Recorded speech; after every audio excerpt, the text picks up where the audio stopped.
നാളെ നമ്മൾ പിരിയുകയാണ്. താങ്കൾക്ക് ഇംഗ്ലണ്ടിലേക്ക് മടങ്ങാം. അദ്ദേഹം പറയുന്നത് കള്ളമാണെന്ന് എനിക്കറിയാമായിരുന്നു. പെട്ടിയിൽ കിടക്കുന്ന പ്രഭുവിന്റെ രൂപം മാറിയിരിക്കുന്നു. നരച്ച മുടികൾ കറുത്തിരിക്കുന്നു. ചുളിവുകൾ മാറി മുഖം തുടുത്തിരിക്കുന്നു. ചുണ്ടുകളിൽ നിന്ന് ഫ്രഷായ ചോര ഒലിച്ചിറങ്ങുന്നുണ്ടായിരുന്നു. അദ്ദേഹം ധാരാളം രക്തം കുടിച്ച് വീർത്തുകീടാറായ ഒരട്ടയെപ്പോലെ ലീച്ച് കിടക്കുന്നു. ലണ്ടനിലെത്തി ലക്ഷക്കണക്കിന് ആളുകളുടെ ചോര കുടിക്കാനാണ് ഈ യാത്ര. എനിക്ക് നിയന്ത്രണം വിട്ടു. അടുത്തു കണ്ട ഒരു മൺവെട്ടിയെടുത്ത് ഞാൻ അദ്ദേഹത്തിന്റെ തലയ്ക്ക് നേരെ ആഞ്ഞുവെട്ടി. പക്ഷേ ആ കണ്ണുകൾ തുറന്ന് എന്നെ നോക്കിയതും എന്റെ കൈ മരവിച്ചുപോയി. മൺവെട്ടി തെന്നിമാറി അദ്ദേഹത്തിന്റെ നെറ്റിയിൽ ഒരു മുറിവ് മാത്രമേ ഉണ്ടാക്കാനായുള്ളൂ. അപ്പോഴേക്കും പുറത്ത് വണ്ടികളുടെ ശബ്ദം കേട്ടു.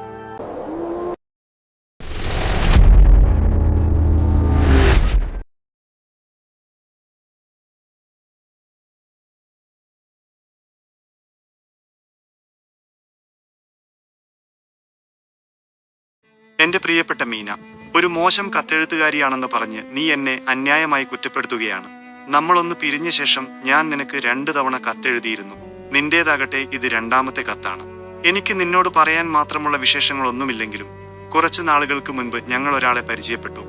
നീ ജൊനാഥനുമായി വിവാഹനിശ്ചയം നടത്തിയിട്ടില്ലായിരുന്നെങ്കിൽ നിനക്ക് ഏറ്റവും അനുയോജ്യനായ ഒരാൾ മിസ്റ്റർ ഹോംവുഡ് ആണ് അദ്ദേഹത്തെ എനിക്ക് പരിചയപ്പെടുത്തിയത്. അദ്ദേഹം ഞങ്ങളെ കാണാൻ ഇവിടെ വരാറുണ്ട്. ഇപ്പോൾ അത് പതിവായിരിക്കുന്നു. ഞാൻ കണ്ടിട്ടുള്ളതിൽ വെച്ച് ഏറ്റവും നിശ്ചയദാർഢ്യമുള്ള എന്നാൽ ഏറ്റവും ശാന്തനായ ഒരാളാണ് അദ്ദേഹം എന്ന് എനിക്ക് തോന്നുന്നു. മീന, കുട്ടിക്കാലം മുതൽ നമ്മൾ എല്ലാ രഹസ്യങ്ങളും പരസ്പരം പറഞ്ഞിട്ടുണ്ട്. ഓ മീന, നിനക്ക് ഊഹിക്കാൻ കഴിയുന്നില്ലേ? ഞാൻ അദ്ദേഹത്തെ സ്നേഹിക്കുന്നു. ഇതെഴുതുമ്പോൾ ഞാൻ നാണം കൊണ്ട് ചുവക്കുന്നുണ്ട്. അദ്ദേഹം എന്നെ സ്നേഹിക്കുന്നുണ്ടെന്ന് ഞാൻ കരുതുന്നുണ്ടെങ്കിലും വാക്കുകളാൽ അതെന്നോട് പറഞ്ഞിട്ടില്ല. പക്ഷെ മീന, ഞാൻ അദ്ദേഹത്തെ സ്നേഹിക്കുന്നു. പ്രിയപ്പെട്ടവളെ, ഒരാപത്ത് വന്നാൽ എല്ലാം കൂടി വരുമെന്ന് പറയുന്നത് എത്ര സത്യമാണ്. സെപ്റ്റംബറിൽ എനിക്ക് 20 വയസ്സാകും. എന്നിട്ടും ഇന്നുവരെ എനിക്കൊരു വിവാഹാഭ്യർത്ഥന പോലും ലഭിച്ചിരുന്നില്ല. ഇന്നൊരൊറ്റ ദിവസം കൊണ്ട് എനിക്ക് 3 എണ്ണം ലഭിച്ചു. ആലോചിച്ചു നോക്കൂ, ഒരൊറ്റ ദിവസം 3 വിവാഹാഭ്യർത്ഥനകൾ. ഒന്നാമൻ വന്നത് ഉച്ചഭക്ഷണത്തിന് തൊട്ടു മുമ്പാണ്. Doctor John Seward. അദ്ദേഹം എന്നെ എത്രത്തോളം ഇഷ്ടമാണെന്നും ഞാൻ കൂടെയുണ്ടെങ്കിൽ അദ്ദേഹത്തിന്റെ ജീവിതം എത്ര സന്തോഷകരമാകുമെന്നും പറഞ്ഞു. ഞാൻ മറ്റാരെയെങ്കിലും സ്നേഹിക്കുന്നുണ്ടോ എന്ന് ചോദിച്ചപ്പോൾ എനിക്ക് സത്യം പറയേണ്ടി വന്നു. അദ്ദേഹം എഴുന്നേറ്റു. വളരെ ഗൗരവത്തോടെ എന്റെ കൈകൾ പിടിച്ച് ഞാൻ സന്തോഷവതിയായിരിക്കട്ടെ എന്ന് ആശംസിച്ചു. രണ്ടാമൻ വന്നത് ഉച്ചഭക്ഷണത്തിന് ശേഷമാണ്. Mister Quincy P. മോറിസ്. അദ്ദേഹം തന്റെ സ്നേഹം മുഴുവൻ എന്റെ കാൽക്കൽ സമർപ്പിച്ചു. ഞാൻ മറ്റൊരാളെ സ്നേഹിക്കുന്നുവെന്നറിഞ്ഞപ്പോൾ എന്റെ സത്യസന്ധതയ്ക്ക് നന്ദി പറഞ്ഞു ഒരു തുള്ളി കണ്ണുനീർ പോലും പൊഴിക്കാതെ അദ്ദേഹം മുറിയിൽ നിന്ന് ഇറങ്ങിപ്പോയി. മൂന്നാമത്തെ ആളെക്കുറിച്ച് ഞാൻ പറയേണ്ടതില്ലല്ലോ. അദ്ദേഹം മുറിയിലേക്ക് വന്നതും എന്നെ കെട്ടിപ്പിടിച്ച് ഉമ്മ വെച്ചതും മാത്രമേ ഓർമ്മയുള്ളൂ. ഞാൻ വളരെ സന്തോഷവതിയാണ്. ഡോക്ടർ സെവാർഡിന്റെ ഡയറിയിൽ നിന്ന് ഇന്ന് വിശപ്പില്ല, കഴിക്കാൻ കഴിയുന്നില്ല, വിശ്രമിക്കാൻ കഴിയുന്നില്ല, അതുകൊണ്ട് ഡയറി എഴുതുന്നു. ഇന്നലത്തെ തിരസ്കരണത്തിന് ശേഷം എനിക്കൊരു ശൂന്യത അനുഭവപ്പെടുന്നു. ഇതിനുള്ള ഒരേയൊരു മരുന്ന് ജോലി മാത്രമാണെന്നറിയാവുന്നതുകൊണ്ട് ഞാൻ രോഗികളുടെ അടുത്തേക്ക് പോയി. ആർ. റെൻഫീൽഡ്. വയസ്സ് 59. അമിത ആവേശമുള്ള പ്രകൃതം, വലിയ ശാരീരിക ശക്തി, രോഗഗ്രസ്തമായ ആവേശം. എന്തോ ഒരു ഉറച്ച ചിന്ത അവനുണ്ട്. അതെന്താണെന്ന് എനിക്ക് പിടികിട്ടുന്നില്ല. ക്വിൻസി മോറിസ് ആർത്തറിന് എഴുതുന്നു. പ്രിയപ്പെട്ട ആർ, നമ്മൾ പ്രയറികളിലെ ക്യാമ്പ് ഫയറിന് ചുറ്റുമിരുന്ന് കഥകൾ പറഞ്ഞിട്ടുണ്ട്, മുറിവുകൾ വെച്ച് കെട്ടിയിട്ടുണ്ട്. നിന്റെ പ്രിയപ്പെട്ടവൾ ഒരു വിരുന്നിന് പോയതുകൊണ്ട് നീ ഫ്രീ ആണെന്ന് എനിക്കറിയാം. നമ്മളല്ലാതെ മറ്റൊരാൾ കൂടി ഉണ്ടാകും. നമ്മുടെ പഴയ സുഹൃത്ത് ജാക്ക് സെവാർഡ്. ലോകത്തിലെ ഏറ്റവും ഭാഗ്യവാനായ മനുഷ്യനു വേണ്ടി, ദൈവം സൃഷ്ടിച്ചതിൽ വെച്ച് ഏറ്റവും ശ്രേഷ്ഠമായ ഹൃദയം സ്വന്തമാക്കിയവനു വേണ്ടി ഞങ്ങളുടെ സങ്കടങ്ങൾ വീഞ്ഞിൽ അലിയിച്ചു കളയാൻ ഞങ്ങളുണ്ടാകും. നിനക്ക് ഞങ്ങൾ ഹൃദ്യമായ സ്വാഗതവും സ്നേഹനിർഭരമായ ആശംസകളും നേരുന്നു. ജൂലൈ 24. വിറ്റ്ബി. ലൂസി എന്നെ സ്വീകരിക്കാൻ സ്റ്റേഷനിലെത്തിയിരുന്നു. അവൾ എന്നത്തെക്കാളും സുന്ദരിയായി കാണപ്പെട്ടു. ക്രസന്റിലെ അവരുടെ താമസ സ്ഥലത്തേക്ക് ഞങ്ങൾ പോയി. ഇതൊരു മനോഹരമായ സ്ഥലമാണ്. എസ്ക് എന്ന ചെറിയ നദി ആഴമേറിയ ഒരു താഴ്വരയിലൂടെ ഒഴുകി തുറമുഖത്തിനടുത്തെത്തുമ്പോൾ വിശാലമാകുന്നു. വലിയൊരു പാലം, വയഡക്റ്റ് ഇതിന് മുകളിലൂടെ പോകുന്നുണ്ട്. താഴ്വര പച്ചപ്പാർന്നതും കുത്തനെയുള്ളതുമാണ്. ഞങ്ങൾക്ക് എതിർവശത്തുള്ള പഴയ ടൗണിലെ വീടുകളെല്ലാം ചുവന്ന മേൽക്കൂരയുള്ളവയാണ്.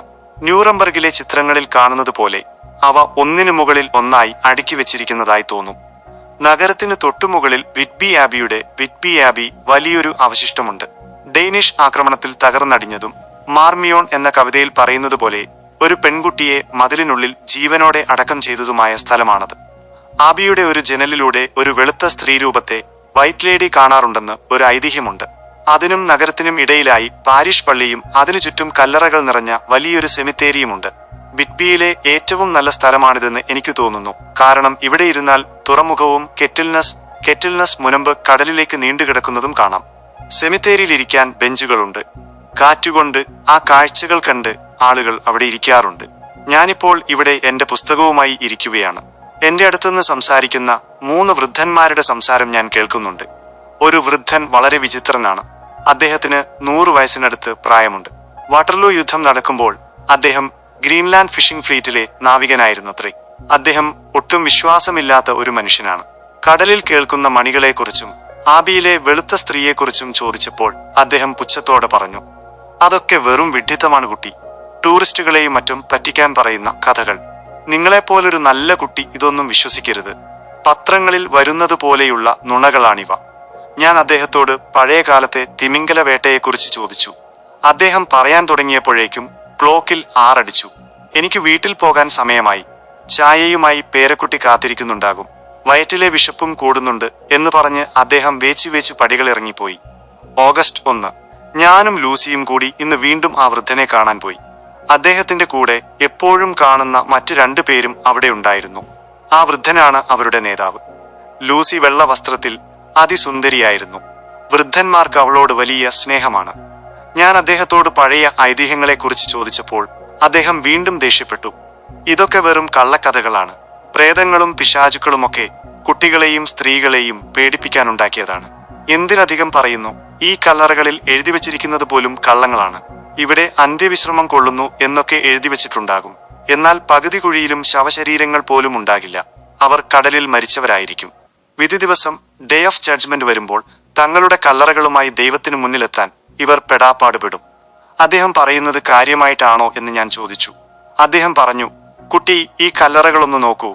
എഡ്വേർഡ് സ്പെൻസലാഗ് കടൽ കൊള്ളക്കാരാൽ കൊല്ലപ്പെട്ടു എന്നെഴുതിയിരിക്കുന്നു. പക്ഷെ അയാളുടെ ശരീരം വടക്കൻ കടലിൽ എവിടെയോ ആണ് കിടക്കുന്നത്. ഇതുപോലെ എത്രയോ പേർ. വിധി ദിവസം ഇവരൊക്കെ കല്ലറ തേടി ഇങ്ങോട്ട് ഓടിവരേണ്ടി വരില്ലേ? ഇതൊക്കെ മരിച്ചവരുടെ ബന്ധുക്കളുടെ സമാധാനത്തിനു വേണ്ടിയല്ലേ എന്ന് ഞാൻ ചോദിച്ചപ്പോൾ അദ്ദേഹം പുച്ഛത്തോടെ പറഞ്ഞു, നുണകൾ എഴുതിവെക്കുന്നത് ആർക്കാണ് സമാധാനം നൽകുക? ഇതാ ഈ കല്ലറ നോക്കൂ. അദ്ദേഹം ഞങ്ങൾ ഇരിക്കുന്നതിനടുത്തുള്ള ഒരു കല്ലറ ചൂണ്ടി. ലൂസി അത് വായിച്ചു. ജോർജ് കാനോൻ മഹത്തായ പുനരുത്ഥാനം പ്രതീക്ഷിച്ച് മരിച്ചു. അമ്മയുടെ ഏക മകൻ. വൃദ്ധൻ ചിരിച്ചു. മഹത്തായ പുനരുത്ഥാനമോ? അവന്റെ അമ്മ ഒരു രാക്ഷസിയായിരുന്നു. അവനെ വെറുത്തിരുന്നു. അമ്മയ്ക്ക് തന്റെ ഇൻഷുറൻസ് തുക കിട്ടാതിരിക്കാൻ അവൻ ആത്മഹത്യ ചെയ്തതാണ്. എന്നിട്ടാണ് കല്ലറയിൽ കള്ളം എഴുതിവെച്ചിരിക്കുന്നത്. ഇത് കേട്ട് ലൂസി വിഷമത്തോടെ പറഞ്ഞു, ഇതൊരു ആത്മഹത്യ ചെയ്തയാളുടെ കല്ലറയാണെന്നറിഞ്ഞുകൊണ്ട് എനിക്കിവിടെ ഇരിക്കാൻ കഴിയില്ല. വൃദ്ധൻ അവളെ സമാധാനിപ്പിച്ചു. പേടിക്കേണ്ട മോളെ, നീ ഇരിക്കുന്നത് കണ്ട് ആ പാവം ജോർജ് സന്തോഷിക്കുന്നുണ്ടാകും. ലൂസിയും ഞാനും കുറച്ചുനേരം അവിടെ കൈകോർത്തിരുന്നു. ആർത്തറുമായുള്ള വിവാഹത്തെക്കുറിച്ച് അവൾ സംസാരിച്ചു. ജോനാഥന്റെ കത്തുകൾ വരാത്തതുകൊണ്ട് എനിക്കത് കേട്ടപ്പോൾ വിഷമം തോന്നി. അതേ ദിവസം രാത്രി ഞാൻ തനിച്ചാണ്. ജോനാഥന്റെ കത്തുകളില്ല. അവന് കുഴപ്പമൊന്നുമില്ലെന്ന് കരുതുന്നു. തുറമുഖത്ത് നിന്ന് ബാൻഡ് മേളവും സാൽവേഷൻ ആർമിയുടെ പ്രാർത്ഥനയും കേൾക്കുന്നുണ്ട്. ജോനാഥൻ ഇപ്പോൾ എവിടെയായിരിക്കും? ഡോക്ടർ സിവേർഡിന്റെ ഡയറി. ജൂൺ 5. റെൻഫീൽഡിന്റെ കേസ് കൂടുതൽ രസകരമായി വരുന്നു. അവന് സ്വാർത്ഥതയും രഹസ്യ സ്വഭാവവും കൂടുതലാണ്. അവന് മൃഗങ്ങളോട് ഒരേ സമയം സ്നേഹവും ക്രൂരതയുമുണ്ട്. ഇപ്പോൾ അവന്റെ ഹോബി ഈച്ചകളെ പിടിക്കലാണ്. ജൂൺ 18. അവനിപ്പോൾ ചിലന്തികളെ വളർത്താൻ തുടങ്ങി. പിടിച്ച ഈച്ചകളെ അവൻ ചിലന്തികൾക്ക് തിന്നാൻ കൊടുക്കുന്നു. ജൂലൈ 1. ചിലന്തികളുടെ ശല്യം കൂടിയപ്പോൾ അവയെ ഒഴിവാക്കാൻ ഞാൻ പറഞ്ഞു. അവൻ സമ്മതിച്ചു. പക്ഷേ ഒരു വലിയ ഈച്ചമുറിയിലേക്ക് വന്നപ്പോൾ അവൻ അതിനെ പിടിച്ച് സ്വന്തം വായിലിട്ട് തിന്നു. അതവന് ജീവൻ നൽകുമെന്ന് അവൻ വാദിക്കുന്നു. അവൻ ഒരു നോട്ട്ബുക്കിൽ എന്തൊക്കെയോ കണക്കുകൾ കൂട്ടിവെക്കുന്നുണ്ട്. ജൂലൈ 8. അവൻ ചിലന്തികളെ ഒഴിവാക്കി പകരം ഒരു കുരുവിയെ മെരുക്കിയെടുത്തിട്ടുണ്ട്. ചിലന്തികളെ അവൻ കുരുവിക്ക് തിന്നാൻ കൊടുത്തു. ജൂലൈ 19. ഇപ്പോൾ അവന്റെ അടുത്ത് കുറെ കുരുവികളുണ്ട്. ഈച്ചകളും ചിലന്തികളും തീർന്നു. അവൻ എന്നോട് ഒരു പൂച്ചക്കുട്ടിയെ ചോദിച്ചു. അവന് പൂച്ചയെ കിട്ടിയാൽ ഈ കുരുവികളെയും അതുപോലെ തീർക്കുമെന്ന് എനിക്ക് മനസ്സിലായി. അതുകൊണ്ട് ഞാൻ സമ്മതിച്ചില്ല. അപ്പോൾ അവന്റെ കണ്ണിൽ കൊലപാതക വാസനയുള്ള ഒരു നോട്ടം ഞാൻ കണ്ടു. ജൂലൈ 20 രാവിലെ ഞാൻ ചെന്നപ്പോൾ കുരുവികളെ കാണാനില്ല. തലയിണയിൽ ഒരിത്തിരി ചോരപ്പാടുണ്ട്. കുരുവികൾ പറന്നുപോയെന്ന് അവൻ പറഞ്ഞു. പക്ഷെ അവൻ അതിനെയെല്ലാം പച്ചയ്ക്ക് തിന്നുവെന്ന് അറ്റൻഡന്റ് എന്നോട് പറഞ്ഞു. രാത്രി 11 മണി. എന്റെ സംശയം ശരിയായിരുന്നു. അവൻ ഒരു പ്രത്യേകതരം ഭ്രാന്തനാണ്. സൂഫാഗസ്, ജീവൻ തിന്നുന്നവൻ. ചെറിയ ജീവികളിൽ നിന്ന് തുടങ്ങി വലിയ ജീവികളുടെ ജീവൻ വലിച്ചെടുത്ത് ശക്തി നേടാനാണ് അവൻ ശ്രമിക്കുന്നത്. മിന മൊറയുടെ ജേണൽ. ജോനാഥനെക്കുറിച്ച് ഓർത്ത് എനിക്ക് ആധിയാകുന്നു. മിസ്റ്റർ ഹോക്കിൻസിന് ജോനാഥന്റേതെന്ന് പറയുന്ന ഒരു കത്ത് കിട്ടി. പക്ഷേ അത് ജോനാഥൻ എഴുതിയതുപോലെയല്ല. ലൂസി വീണ്ടും ഉറക്കത്തിൽ നടക്കാൻ തുടങ്ങിയിരിക്കുന്നു. ആർതറിന്റെ അച്ഛന് സുഖമില്ലാത്തതിനാൽ അവൻ അങ്ങോട്ട് പോയി. ലൂസി ആർതറിനെ കാത്തിരിക്കുകയാണ്. 3 ദിവസം കൂടി കഴിഞ്ഞു. ജോനാഥന്റെ വിവരമൊന്നുമില്ല. ലൂസിക്ക് ഇപ്പോൾ ഉറക്കത്തിലും എന്നെ ശ്രദ്ധിക്കുന്ന സ്വഭാവമുണ്ട്. ഇന്ന് ആകാശം ഇരുണ്ടുകൂടി വരുന്നു. വലിയൊരു കൊടുങ്കാറ്റ് വരുന്നുണ്ടെന്ന് മീൻപിടുത്തക്കാർ പറയുന്നു. ഇന്ന് ആ വൃദ്ധനായ മിസ്റ്റർ സ്വെയിൽസിനെ കണ്ടപ്പോൾ എനിക്ക് അത്ഭുതം തോന്നി. അദ്ദേഹം വളരെ ശാന്തനായിരിക്കുന്നു. അദ്ദേഹം പറഞ്ഞു, മോളെ, മരിച്ചവരെക്കുറിച്ച് ഞാൻ മോശമായി പറഞ്ഞതൊക്കെ എന്നോട് ക്ഷമിക്കണം. എനിക്ക് മരണത്തെ ഭയമില്ല. എന്റെ സമയം അടുത്തു എന്നെനിക്കറിയാം. ഈ കാറ്റിൽ മരണത്തിന്റെ മണമുണ്ട്. ദൈവം വിളിക്കുമ്പോൾ സന്തോഷത്തോടെ പോകാൻ ഞാൻ തയ്യാറാണ്. അദ്ദേഹം എന്നെ അനുഗ്രഹിച്ച് നടന്നുപോയി. കോസ്റ്റ് ഗാർഡ് ഒരു വിചിത്രമായ റഷ്യൻ കപ്പലിനെ നിരീക്ഷിക്കുന്നുണ്ട്. അത് കൊടുങ്കാറ്റ് വരുന്നത് കണ്ട് ഭ്രാന്തമായി നിയന്ത്രണമില്ലാതെ നീങ്ങിക്കൊണ്ടിരിക്കുകയാണ്. നാളെയാകുമ്പോഴേക്കും കൂടുതൽ വിവരങ്ങൾ അറിയാം. രേഖപ്പെടുത്തപ്പെട്ടതിൽ വെച്ച് ഏറ്റവും ഭീകരവും അപ്രതീക്ഷിതവുമായ ഒരു കൊടുങ്കാറ്റാണ് ഇവിടെ വീശിയടിച്ചത്. വിചിത്രവും സമാനതകളില്ലാത്തതുമായ ഫലങ്ങളാണ് അത് സൃഷ്ടിച്ചത്. കാലാവസ്ഥ അല്പം ഉഷ്ണമുള്ളതായിരുന്നുവെങ്കിലും ഓഗസ്റ്റ് മാസത്തിൽ അത് അസാധാരണമായിരുന്നില്ല. ശനിയാഴ്ച വൈകുന്നേരം വളരെ തെളിഞ്ഞതായിരുന്നു. അവധിക്കാലം ആഘോഷിക്കുന്നവർ മൾഗ്രേ വുഡ്സ്, റോബിൻ ഹുഡ്സ് ബേ തുടങ്ങിയ വിറ്റ്ബിയുടെ പരിസര പ്രദേശങ്ങളിലേക്ക് വിനോദയാത്രകൾ നടത്തിയിരുന്നു. ഉച്ചതിരിഞ്ഞ് ഈസ്റ്റ് ക്ലിഫ് പള്ളി സെമിത്തേരിയിൽ നിന്ന് കടൽ വീക്ഷിച്ചിരുന്ന ചിലർ വടക്കു പടിഞ്ഞാറൻ ചക്രവാളത്തിൽ മേഘങ്ങൾ പെട്ടെന്ന് രൂപപ്പെടുന്നത് ശ്രദ്ധിച്ചു. അപ്പോൾ കാറ്റ് തെക്കു പടിഞ്ഞാറ് ദിശയിൽ നിന്നാണ് വീശിക്കൊണ്ടിരുന്നത്. അരനൂറ്റാണ്ടിലേറെയായി കടലിലെ ലക്ഷണങ്ങൾ നിരീക്ഷിക്കുന്ന ഒരു വയസ്സായ മത്സ്യത്തൊഴിലാളി പെട്ടെന്നൊരു കൊടുങ്കാറ്റ് വരുമെന്ന് ഉറപ്പിച്ചു പറഞ്ഞു. സൂര്യാസ്തമയം അതീവ സുന്ദരമായിരുന്നു. എന്നാൽ വൈകുന്നേരത്തോടെ കാറ്റ് പൂർണ്ണമായും നിലച്ചു. അർദ്ധരാത്രിയായപ്പോൾ ഭയാനകമായ നിശബ്ദതയും ഇടിമിന്നലിന് മുന്നോടിയായുള്ള കനത്ത ചൂടും അനുഭവപ്പെട്ടു. രാത്രി 10 മണിക്ക് മുൻപായി അന്തരീക്ഷം വല്ലാതെ വീർപ്പുമുട്ടുന്നതായി തോന്നി. നിശബ്ദത എത്രത്തോളമായിരുന്നുവെന്നാൽ ദൂരെ കരയിലെ ആടുകളുടെ കരച്ചിലും നഗരത്തിലെ നായകളുടെ കുരയും വരെ വ്യക്തമായി കേൾക്കാമായിരുന്നു. അർദ്ധരാത്രിക്ക് ശേഷം കടലിൽ നിന്ന് വിചിത്രമായ ഒരു ശബ്ദം കേട്ടു തുടങ്ങി. ഒപ്പം ആകാശത്ത് ഒരു മുഴക്കവും. മുന്നറിയിപ്പില്ലാതെ കൊടുങ്കാറ്റ് ആഞ്ഞടിച്ചു. വിശ്വസിക്കാൻ കഴിയാത്ത വേഗതയിൽ പ്രകൃതിയുടെ ഭാവം മാറിമറിഞ്ഞു. തിരമാലകൾ ആർത്തലച്ചുയർന്നു. നിമിഷങ്ങൾക്കുള്ളിൽ ശാന്തമായിരുന്ന കടൽ ഗർജിക്കുന്ന ഒരു രാക്ഷസനെ പോലെയായി. തിരകൾ പീറുകൾക്ക് മുകളിലൂടെ അടിച്ചുകയറി. കാറ്റ് ഇടിമുഴക്കം പോലെ അലറി വിളിച്ചു. ഇടയ്ക്കിടെ കടൽ മൂടൽ മഞ്ഞുകൊണ്ട് നിറഞ്ഞു. മരിച്ചവരുടെ ആത്മാക്കൾ ജീവിച്ചിരിക്കുന്നവരെ തൊടുന്നതുപോലെ ആ തണുത്ത മഞ്ഞ് ആളുകളെ വിറപ്പിച്ചു. ഈസ്റ്റ് ക്ലിഫിന് മുകളിലുള്ള സെർച്ച് ലൈറ്റ് കടലിലേക്ക് തെളിച്ചപ്പോൾ നേരത്തെ കണ്ട ആ വിദേശ സ്കൂണർ ഒരു തരം കപ്പൽ അപകടകരമായ അവസ്ഥയിലാണെന്ന് കണ്ടെത്തി. തുറമുഖത്തേക്ക് കടക്കാനാവാതെ അത് പാറക്കൂട്ടങ്ങൾക്കിടയിൽ കുടുങ്ങുമെന്ന് എല്ലാവരും ഭയന്നു. എന്നാൽ അത്ഭുതകരമെന്ന് പറയട്ടെ, കാറ്റിന്റെ ഗതി മാറിയതും ആ കപ്പൽ തിരമാലകൾക്കിടയിലൂടെ കുതിച്ചുപാഞ്ഞ് സുരക്ഷിതമായി തുറമുഖത്തേക്ക് കടന്നു. സെർച്ച് ലൈറ്റ് ആ കപ്പലിനെ പിന്തുടർന്നു. അത് കണ്ടവർ ഭയം കൊണ്ട് വിറച്ചുപോയി. കാരണം ആ കപ്പലിന്റെ ചുക്കാൻ തിരിക്കുന്ന ചക്രത്തിൽ വീൽ ഒരു മൃതദേഹം കെട്ടിവെച്ചിരുന്നു. കപ്പലിന്റെ ഡെക്കിൽ മറ്റാരും ഉണ്ടായിരുന്നില്ല. ഒരു മരിച്ച മനുഷ്യന്റെ കൈകളാൽ നയിക്കപ്പെട്ട് ആ കപ്പൽ അത്ഭുതകരമായി തുറമുഖത്തെത്തിയിരിക്കുന്നു. കപ്പൽ മണൽത്തിട്ടയിൽ ഇടിച്ചു നിന്ന ഉടൻ വലിയൊരു നായ കപ്പലിൽ നിന്ന് ചാടി കരയിലേക്ക് ഓടി. അത് ഈസ്റ്റ് ക്ലിഫിലെ പള്ളി സെമിത്തേരിയുടെ ഭാഗത്തേക്ക് ഓടി ഇരുളിൽ മറഞ്ഞു. കോസ്റ്റ് ഗാർഡും പോലീസും കപ്പലിൽ കയറി പരിശോധിച്ചു. ചുക്കാൻ ചക്രത്തിൽ കെട്ടിവെച്ചിരുന്ന നാവികൻ 2 ദിവസങ്ങൾക്ക് മുൻപേ മരിച്ചിരുന്നുവെന്ന് ഡോക്ടർ സ്ഥിരീകരിച്ചു. അയാളുടെ കൈകൾ ചക്രത്തോട് ചേർത്ത് കെട്ടിയിരുന്നു. കൈകൾക്കിടയിൽ ഒരു കുരിശുമാലയും ഉണ്ടായിരുന്നു. അയാളുടെ പോക്കറ്റിൽ ഭദ്രമായി അടച്ച ഒരു കുപ്പിയിൽ ലോഗ് ബുക്കിലെ ബാക്കി ഭാഗങ്ങൾ എഴുതിയ ഒരു കടലാസ് ചുരുളും കണ്ടെത്തി. ഡിമിറ്റർ കപ്പലിന്റെ ലോഗ് ഓഫ് ദി ഡെമീറ്റർ, വർണ്ണയിൽ നിന്ന് വിറ്റ്ബിയിലേക്ക്. ജൂലൈ 18. കാര്യങ്ങൾ വളരെ വിചിത്രമായിക്കൊണ്ടിരിക്കുന്നു. അതിനാൽ ഇനി മുതൽ എല്ലാം കൃത്യമായി രേഖപ്പെടുത്താൻ ഞാൻ തീരുമാനിക്കുന്നു. ജൂലൈ 6. കാർഗോ കയറ്റി തീർത്തു. വെള്ളിമണലും സിൽവർ സാൻഡ് മണ്ണ് നിറച്ച വലിയ മരപ്പെട്ടികളും. ഉച്ചയ്ക്ക് യാത്ര തിരിച്ചു. ജീവനക്കാർ 2 മെയ്റ്റ്സ്, പാചകക്കാരൻ, പിന്നെ ഞാനും ക്യാപ്റ്റൻ. ജൂലൈ 11. ബോസ്ഫറസിൽ പ്രവേശിച്ചു. തുർക്കിഷ് കസ്റ്റംസ് പരിശോധന കഴിഞ്ഞു. ജൂലൈ 13 കേപ്പ് മാറ്റപ്പാൻ പിന്നിട്ടു. ജോലിക്കാർ എന്തോ കാര്യത്തിൽ അസംതൃപ്തരാണ്. അവർ ഭയചകിതരായി കാണപ്പെടുന്നു, എന്നാൽ ഒന്നും തുറന്നു പറയുന്നില്ല. ജൂലൈ 14 മേറ്റിന് ജോലിക്കാരുടെ പ്രശ്നം എന്താണെന്ന് മനസ്സിലാകുന്നില്ല. കപ്പലിൽ എന്തോ ഒന്ന് സംതിങ് ഉണ്ട് എന്ന് മാത്രമാണ് അവർ പറയുന്നത്. അവരെപ്പോഴും കുരിശു വരയ്ക്കുന്നു. ജൂലൈ 16 പെട്രോവ്സ്കി എന്ന നാവികനെ കാണാതായെന്ന് മേറ്റ് അറിയിച്ചു. ജൂലൈ 17 ഓൾഗാരൻ എന്ന നാവികൻ ഭയത്തോടെ എന്റെ അടുത്ത് വന്നു പറഞ്ഞു, കപ്പലിൽ അപരിചിതനായ ഒരാളുണ്ടെന്ന്. ഉയരമുള്ള മെലിഞ്ഞ ജീവനക്കാരിലാരുമല്ലാത്ത ഒരാൾ ഡെക്കിലൂടെ നടന്ന് അപ്രത്യക്ഷനായി എന്ന് അവൻ പറഞ്ഞു. കപ്പലിൽ മുഴുവൻ പരിശോധിച്ചെങ്കിലും ആരെയും കണ്ടെത്തിയില്ല. വലിയ മരപ്പെട്ടികളല്ലാതെ മറ്റൊന്നും അവിടെയില്ല. ജൂലൈ 24 ഈ കപ്പലിന് മുകളിൽ എന്തോ ശാപമുള്ളതുപോലെ മറ്റൊരു നാവികനെ കൂടി കാണാതായിരിക്കുന്നു. മറ്റുള്ളവർ കടുത്ത ഭയത്തിലാണ്. ജൂലൈ 29 വീണ്ടും ദുരന്തം. രാത്രി കാവൽ നിന്ന ആളെ കാണാനില്ല. ഇപ്പോൾ സെക്കൻഡ് മേറ്റും ജോലിക്കാരുമടക്കം എല്ലാവരും പരിഭ്രാന്തിയിലാണ്. ഞാനും മേറ്റും ഇനി മുതൽ ആയുധം ധരിക്കാൻ തീരുമാനിച്ചു. ജൂലൈ 30 ഞങ്ങൾ ഇംഗ്ലണ്ടിനോടടുക്കും. പക്ഷേ രാത്രി കാവൽക്കാരനെയും ചുക്കാൻ പിടിക്കുന്നയാളെയും കാണാതായി. ഇനി കപ്പൽ നിയന്ത്രിക്കാൻ ഞാനും മേറ്റും 2 ജോലിക്കാരും മാത്രം. ഓഗസ്റ്റ് 2 അർദ്ധരാത്രി ഒരു നിലവിളി കേട്ടു. ഓടിച്ചെന്നപ്പോൾ ആരെയും കണ്ടില്ല. ഒരാൾ കൂടി പോയി. മൂടൽമഞ്ഞ് ഞങ്ങളെ വിടാതെ പിന്തുടരുന്നു. ദൈവം ഞങ്ങളെ കൈവിട്ടതുപോലെ തോന്നുന്നു. ഓഗസ്റ്റ് 3 അർദ്ധരാത്രി ഞാൻ ചുക്കാൻ പിടിക്കാൻ ചെന്നപ്പോൾ അവിടെ ആരുമില്ല.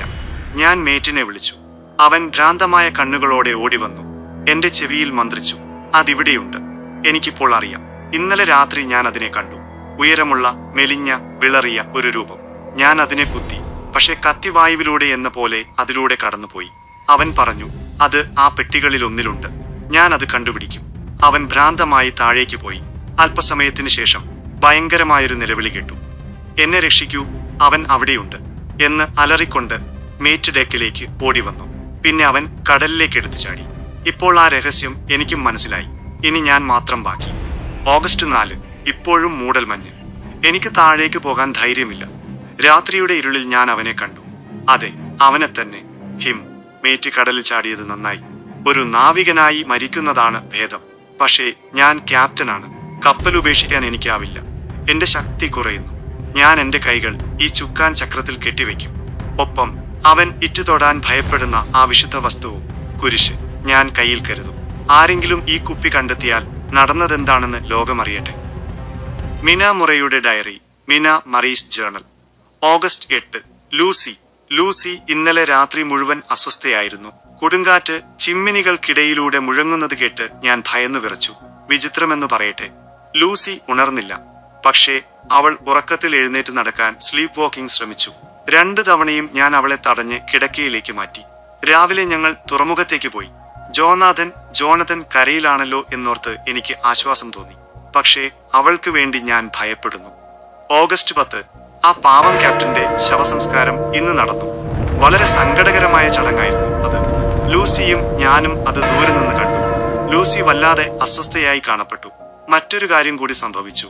ഞങ്ങളുടെ സ്ഥിരം ഇരിപ്പിടത്തിൽ വെച്ച് മിസ്റ്റർ സ്വേൽസ് എന്ന വയോധികനെ മരിച്ച നിലയിൽ കണ്ടെത്തി. ഭയന്ന് വിറച്ചതുപോലെയുള്ള മുഖഭാവമായിരുന്നു അദ്ദേഹത്തിൻ്റെത്. ശവസംസ്കാര ചടങ്ങുകൾക്കിടയിൽ ഒരു നായ യജമാനനെ അനുസരിക്കാതെ കുരയ്ക്കുകയും ഭയന്ന് വിറയ്ക്കുകയും ചെയ്യുന്നത് ഞങ്ങൾ കണ്ടു. ആ നായ വല്ലാതെ പേടിച്ചിരുന്നു. ലൂസിക്ക് അതിനെ കണ്ട് സഹതാപം തോന്നി. പക്ഷേ അവൾ അതിനെ തൊടാൻ മുതിർന്നില്ല. പകരം വേദന നിറഞ്ഞ ഒരു നോട്ടം നോക്കി. ലൂസി വളരെ സെൻസിറ്റീവാണ്. കപ്പലിൽ മരിച്ചു കിടന്ന ക്യാപ്റ്റൻ, അയാളുടെ കയ്യിലെ കുരിശ്, ഭയന്ന് വിറയ്ക്കുന്ന നായ, ഈ ദുരൂഹതകളെല്ലാം കൂടി ലൂസിയുടെ ഉറക്കത്തെയും സ്വപ്നങ്ങളെയും ബാധിക്കുമെന്ന് എനിക്ക് പേടിയുണ്ട്. ഇന്ന് അവളെയും കൊണ്ട് റോബിൻഹുഡ്സ് ബേയിലേക്ക് ഒരു നീണ്ട നടത്തിന് പോകണം. ശരീരം തളർന്നാൽ ഒരുപക്ഷെ അവൾക്ക് നന്നായി ഉറങ്ങാൻ കഴിഞ്ഞേക്കും.